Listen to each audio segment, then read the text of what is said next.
Okay, so little follow-up video to the one we posted last week. I appreciate people reaching out, kind of sharing some of the similar things that they've been through, and then it did prompt several good questions that had a clear theme to them. So really, the purpose or goal of this is to kind of be a little bit more tangible, maybe a little less bitchy than I was last week. So if you're a strength and conditioning coach, you don't have a manual therapy license, you don't have a medical background, you're not a physical therapist.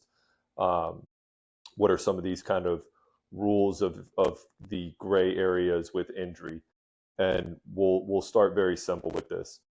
The first thing is, when in doubt, refer out. If you intuitively or otherwise feel uncomfortable with a situation, no matter what it is, refer out. And I promise you, this is not a demarcation of weakness. This does not make you look incompetent or incapable. Every single time this has ever occurred in my life, it always reflects back positively on me, both from the athlete, or if it's a youth athlete, from the parent or from the coach or the practitioner that I refer to. It is absolutely the best case scenario and the ethically correct thing to do. Secondly, some of the non-negotiables. So if you don't have that overarching intuition of, hey, I need to refer out on this, you're a little bit more unsure. First thing is recency of the injury. If it's a recent acute injury, whether it's an ankle sprain or it's an arm fracture or it's a concussion, if it's recent, err on the side of caution, send them out, whether that's to get imaging or that's to see a physician or a physical therapist. Anything that is recent, don't second guess. The second one is inflammation or bruising or anything that is like a clear impediment to any baseline strength or functionality. So if we go with like kind of the ankle sprain scenario, which is a very common one, if we are past that early window, if we're beyond 5 to 10 days and you're still seeing a significant amount of inflammation, or you're still seeing bruising, discoloration in the area, that's a situation where, as a strength and conditioning coach, with an ankle sprain, maybe it's just avoid the area, just do upper body or arms or something. We'll talk more about that in a second. That may not be a situation where you need to send somebody to get imaging, but nevertheless, give the issue or give the tissue or the injury time to reconcile before you start going in and trying to do anything direct to the area. Then we have the 3x3 rule. And I think this is a really, really good practical heuristic for strength coaches to adopt. The 3x3 rule for me is 3 consecutive sessions with an RPE of 3 or greater. So let's say we have a hamstring tweak. We had a speed session, athlete tweaked a hamstring, no discoloration, didn't look like it was a significant injury. But then those next 3 consecutive sessions that you see them, every single time you check in on the RPE, it's a 3 or higher. That's something where, okay, maybe that wasn't just a tweak. Maybe there was something that was actually, structurally damaged in that instance. And then that's something that we want to refer and get some second eyes on. The other thing that this brings into play here is this, kind of the dogmatic culture of just pushing through. And I could literally do a whole hour segment on this alone. But this is a pervasive problem. I've been in multiple states across the country, worked with different populations from different sports, different age levels, different competition levels, and this is an omnipresent thing. The push through thing is the quickest way, as a strength coach or a speed coach or a sport coach for that matter, to find yourself in a legal mess, or to just fundamentally fail the athletes that you're working with. Here's the thing. In almost every case that I can think of, athletes aren't lying to cop out of training. When the athlete reports that their hamstring's at a 5 or that their shoulder's at a 6, or when they do this, it really hurts. They're not bullshitting. And maybe with the exception of some of the, kids at the youth level, like, athletes want to train, they want to be there. And I think, taking this a step further too, if they are bullshitting you and they are just trying to cop out of training, well then, let them cop out. That's not something that I'm going to take on and try to override. So the purpose or point here is that the input from the athlete is the most direct source of information that we can have. And in the vast majority of cases, they're telling you the truth. So when they tell you something's uncomfortable or painful, or they don't feel like they can do something with confidence, just believe them. And I think that's a really important part of this discussion where, we're talking about these gray areas where there isn't a clear diagnosis, there isn't imaging, we don't have structural or diagnostic testing to confirm what's going on. Listen to your athletes. So that leads into what is the role of the strength and conditioning coach. Now, the preface here is if you work at the high school level or if you work at the professional level, this is two different applications, two different aptitudes of the role. Generally speaking, and the point that I have pushed and referenced in the video last week is that the strength coach has an absolute role within this process. So if we say, in a technical return to play case, right, we had a significant or specific injury, there was a diagnosis, there was this return to play process. The early phase window is for the medical experts. This is for the doctors, the physical therapists, the osteopaths, the physiotherapists, whatever. They're going to lead the charge because it is injury first and then performance second.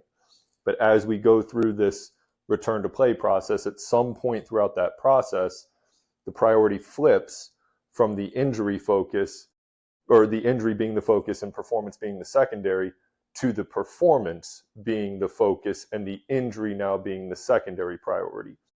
This is exactly how the relationship between myself and Les works in the combine setting. When we have athletes that are on a return to play process, I'm making the primary decisions because the first priority is how are we getting this injury better? Now I'm communicating that with Les because at some point that is going to transition where Les is now making the decisions and is kind of leading the way, and then I'm in the support role.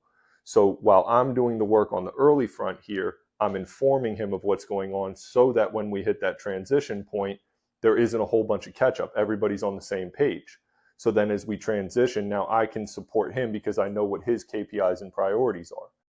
So for the strength and conditioning coach that works in the private sector setting, this is where your networking and your relationships are absolutely, really, really important, because the communication and the trust along the way, whether you are talking with the physical therapist and awaiting the athlete to get back to you, or you're in a situation where you are working with an injured athlete and getting ready to perhaps transition them back to their high school or to their team.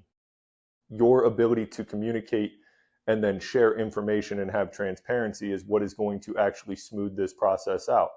We can talk forever about the X's and O's and the tangible inputs and the best way to go about treating a hamstring strain, but honestly, those things are secondary to the way in which the process is conducted.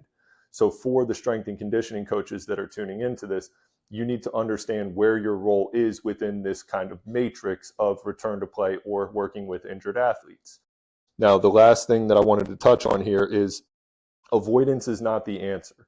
And this is where I do kind of push back on some of the contemporary thought with strength coaches working with injured athletes. The most contemporary example of this is that if I have an athlete with a hamstring strain and I'm a strength and conditioning coach, my job is to work biceps, shoulders, and do some pulling because we're going to stay off of the legs until the hamstring is back to 100%. And that's just not a pragmatic way of going about it. Your job is to think about early exposures. So starting with isometrics. Isometrics are virtually the safest thing that we can do in the training setting because there's no change in length and there's no speed application. So just introducing a light stimulus, hamstring isometric, hamstring bridge, working different angles of flexion, working the adductors, focusing on the relationship and the co-contraction between the glutes and the hamstrings. Same thing for the hamstrings and the calves. You're doing these things from more of a static and a slow or without any kind of eccentric loading application, and then going from that into more structured, controlled compound loading, which then we take into overloading the eccentric phase, which we then take into more of the standard return to training. So I think from the strength and conditioning point of view, again, this is very contextual based on what the injury is. But if we think about things like calf strains, plantar fasciitis, hamstring strains, rotator cuff tendinopathy, the common things that we're all going to see, it's not that you're unqualified or incapable of working with these athletes. It's understanding what is the appropriate thing for these athletes at that time. So rather than taking athletes who have these gray area injuries and then either saying, hey, don't be soft, push through, this is the workout for the day, you're going to be good, we'll do some extra warm up and you'll be fine. or avoiding the area entirely and saying, hey, we're just going to do upper body and we're just going to wait until that thing is ready to go. And then once everything is back to 100%, we'll start to load again. Both of those options are wrong. You have to find that middle ground and understand what the appropriate applications and dosage is for that athlete at that time, working and communicating in tandem with the people around you, the medical, the physical therapy, the sport coach, and so forth, and then just gradually progressing how we are actually stressing that area before we get them back into a complete normalcy of training. So ultimately, think about it as, first and foremost, do no harm, stay within your wheelhouse. When in doubt, refer out. The 3x3 rule is a really good heuristic to adopt. And then finally, don't be afraid to challenge or stress the area. Just understand that there is a lot of risk when we just take them and put them into standard training settings, despite having these lower grade or these gray area injuries. Isometrics, static, structural, controlled eccentrics, work your way back to the compound progressive loading. And then, again, just be very, very mindful about the speed and the load exposure when anything is in question.